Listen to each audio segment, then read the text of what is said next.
Francis മാർപ്പാപ്പയുടെ സംസ്കാര ചടങ്ങുകൾ ശനിയാഴ്ച നടക്കുമെന്ന് വത്തിക്കാൻ. ഇന്ത്യൻ സമയം ഉച്ചയ്ക്ക് 1:30 ചടങ്ങ് ആരംഭിക്കുക. മാർപ്പാപ്പ നിർദ്ദേശിച്ചതുപോലെ തന്നെ വളരെ ലളിതമായ ചടങ്ങുകളായിരിക്കും നടക്കുക. മാർപ്പാപ്പയുടെ ഭൌതികദേഹം നാളെ സെന്റ് പീറ്റേഴ്സ് ബസിലിക്കയിലെത്തിക്കും. ശനിയാഴ്ച വരെ പൊതുദർശനമുണ്ടാകും. സംസ്കാരം നടക്കുന്നതിന് പിന്നാലെ പുതിയ മാർപ്പാപ്പയെ തിരഞ്ഞെടുക്കാനുള്ള നടപടികൾ ആരംഭിക്കും.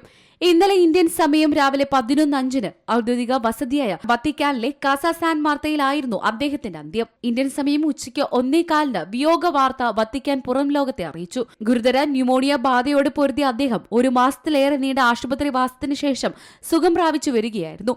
ഞായറാഴ്ച ഈസ്റ്റർ ദിവ്യബലിക്ക് ശേഷം സെന്റ് പീറ്റേഴ്സ് ചത്വരത്തിൽ തന്റെ പ്രത്യേക വാഹനത്തിലെത്തി വിശ്വാസികളെ ആശീർവദിച്ചിരുന്നു. ചടങ്ങിന്റെ അവസാനം നൽകാറുള്ള അനുഗ്രഹ സന്ദേശവും നൽകി. ഇതിനു പിന്നാലെയായിരുന്നു അന്ത്യം.